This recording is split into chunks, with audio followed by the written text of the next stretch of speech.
사랑하는 새벽나라 친구들, 여러분과 월요일 말씀을 나눌 이형목 전도사입니다. 오늘 말씀을 통해 하나님과 동행하는 하루가 되기를 바랍니다. 저는 인셉션이라는 영화를 굉장히 좋아합니다. 사람들의 꿈속에 들어가 무의식의 기억을 심는 내용인데요. 여러 꿈을 돌아다니다 보면 자신이 지금 현실인지 꿈인지 알 수 없어서 인식할 수 있는 하나의 장치를 마련해 둡니다. 주인공은 작은 팽이를 돌리고는 계속 돌아가면 꿈이고 쓰러지면 현실이라는 것을 인식하죠. 주인공이 영화 속에서 주어진 여정을 잘 마무리하고 마지막에 이 팽이를 돌립니다. 그런데 이 팽이가 계속 돌아가다가 쓰러지지 않은 채 영화가 끝이 나게 되죠. 그때 영화관에서는 사람들의 탄성이 터져 나왔습니다. 이런 열린 결말은 우리에게 여러 상상을 불러일으키게 됩니다. 오늘 말씀의 제목은 절망 속 열린 결말입니다.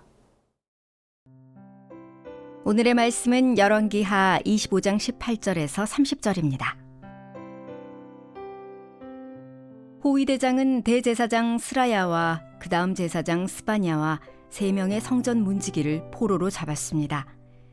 그는 또 아직 성에 남아있는 사람들 가운데 군대 장관과 5명의 왕실 고문을 사로잡고 또 그 땅의 백성들을 징집하는 일을 맡은 서기관과 그 성에서 찾은 그 땅 백성들 60명을 사로잡았습니다. 호위대장 느부사라다는 그들 모두를 붙잡아 리블라에 있는 바벨론 왕에게 끌고 갔습니다. 바벨론 왕은 하마 땅 리블라에서 그들을 죽였습니다.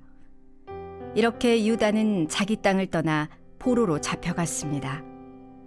바벨론 왕 느부갓네살은 사반의 손자이며 아히감의 아들인 그달리아를 세워 자기가 유다 땅에 남겨놓은 사람들을 다스리게 했습니다.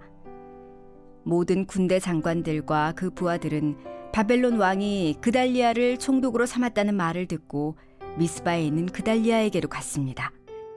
그들은 느다냐의 아들 이스마엘, 가랴의 아들 요하난, 느도바 사람 단후멧의 아들 스라야, 마아가 사람의 아들 야사니아입니다. 그달리아는 그들과 그 부하들에게 맹세하며 말했습니다.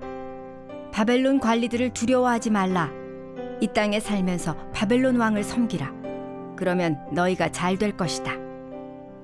그러나 7째 달이 되자 왕실의 혈통으로 엘리사마의 손자이며 느다니아의 아들인 이스마엘이 10사람과 함께 와서 그달리아를 죽이고 미스바에서 그와 함께 있던 유다 사람들과 바벨론 사람들도 죽였습니다.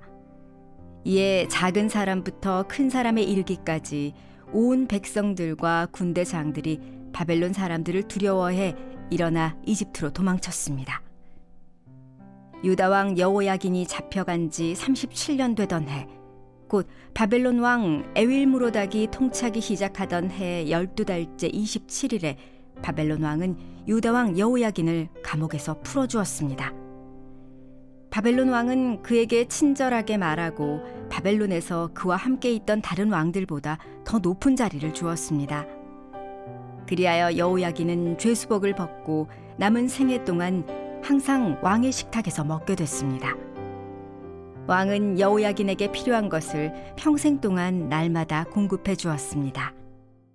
고대 국가는 정치와 종교라는 두 축이 기초를 이루었습니다.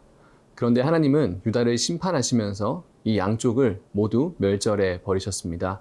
오늘 본문 18절과 19절의 말씀입니다. 호위대장은 대제사장 스라야와 그 다음 제사장 스바냐와 3명의 성전 문지기를 포로로 잡았습니다. 그는 또 아직 성에 남아있는 사람들 가운데 군대 장관과 5명의 왕실 고문을 사로잡고 또 그 땅의 백성들을 징집하는 일을 맡은 서기관과 그 성에서 찾은 그 땅 백성들 60명을 사로잡았습니다. 제사장들과 군대 장관, 왕실 고문과 서기관들까지 바벨론 왕 앞으로 끌려가 처형당합니다. 종교 지도자들과 정치 지도자들이 모두 죽임을 당하면서 이스라엘은 이제 국가의 형태가 사라지게 됩니다. 하나님은 이스라엘의 역사 가운데 계속 그들이 돌아오기를 바라시며 선지자들을 보내셨습니다. 그러나 그들이 돌아오지 않자 더 이상 왕국이라는 국가적 형태로 하나님의 백성을 유지하지 않기로 작정하신 것입니다. 그렇기에 이제 이스라엘은 바벨론의 식민지가 되고 백성들은 포로로 끌려가게 되는 포로기가 시작되게 됩니다. 남은 자들은 더 이상 그 어떤 것도 할 수 없는 무력감에 빠졌을 것입니다. 그러나 눈에 보이는 것은 모두 하나님이 예레미야를 통해 전하신 예언의 성취였습니다. 시련과 어둠은 사람들을 두렵게 만들고 그런 상황을 해결할 수 없는 사람들은 크게 절망합니다. 그러나 그것이 하나님의 뜻이 성취된 사건이라면 우리는 절망할 필요가 없습니다.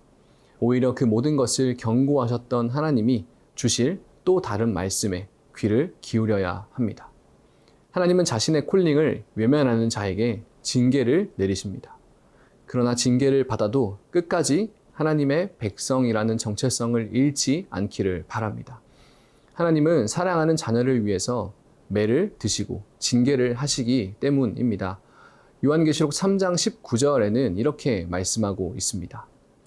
나는 내가 사랑하는 사람들마다 책망하고 징계한다. 그러므로 너는 열성을 내고 회개하여라. 하나님이 우리를 징계하시는 이유는 우리가 다시 하나님께로 돌이키기 위함입니다.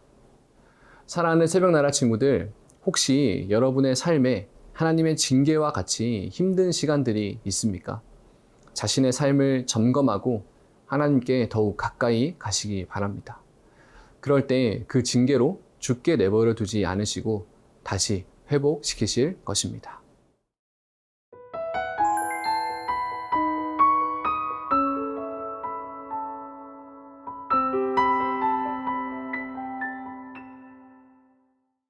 밝은 대낮과 같은 삶을 살다 보면 우리는 어둠을 대비하는 지혜를 잃을 때가 많습니다.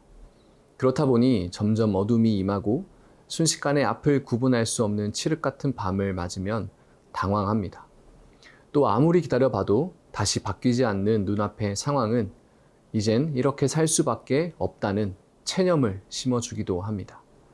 그러나 밤이 지나면 해가 뜬다는 사실을 알고 있는 사람에게는 어둠은 끝이 아니라 과정일 뿐입니다. 지금 남유다 땅에서 일어나는 이 모든 절망적인 상황은 오히려 하나님의 나라를 세우기 위한 소망의 기틀이었습니다. 18세에 바벨론에 끌려간 여호야긴은 바벨론에서 55세가 될 때까지 37년의 옥살이를 견딤으로 유다의 죗값을 치렀습니다. 그는 결국 바벨론에 의해 죄수의 의복을 벗고 왕의 앞에서 양식을 먹는 고위급 신하의 지위에 올랐습니다. 그러고는 갑작스럽게 열왕기가 끝이 납니다. 무언가 결론을 더 들어야 할 것 같지만 절망 속에서 한 줄기 희망의 메시지로 열왕기의 저자는 끝을 맺고 있습니다. 이 당시 열왕기서는 열린 결말로 마무리되지만 이후의 역사를 우리는 알고 있습니다. 여호야긴이 끌려온 지 61년째 되는 해이자 그 아버지 여호야김 4년에 있었던 1차 포로 후 69년째 되던 해에 유다 백성은 기적적으로 약속의 땅 이스라엘로 다시 돌아갈 수 있었습니다. 하나님이 예레미야 선지자를 통해서 했던 예언을 성취하는 일이자 죗값을 치른 자신의 백성을 다시 회복시키시는 일이 일어납니다. 눈앞에 보이는 현실이 더욱 암담해지고 그 어떤 해결책도 보이지 않을 때 우리는 절망하고 포기합니다. 그러나 신실하신 하나님은 우리가 믿음의 눈이 없어서 보지 못하고 귀가 닫혀서 음성을 듣지 못할 때도 변함없이 일하고 계십니다. 사랑하는 새벽나라 친구들, 이 사실을 믿으시기 바랍니다. 하나님은 우리의 행위만을 보시고 일하시는 분이 아니시기 때문입니다. 하나님의 약속의 말씀을 따라서 오늘 하루의 삶에도 어둠이 찾아올 때 믿음으로 통과하는 모든 세나 친구들이 되기를 바랍니다. 살아계신 하나님, 우리 아버지, 때로는 우리 앞에 절망적인 상황이 닥칠 때도 하나님의 신실하심을 의심하지 않게 하시고 다시 하나님께로 돌아가 약속을 이루는 우리의 삶이 되게 하옵소서. 예수님의 이름으로 기도합니다. 아멘.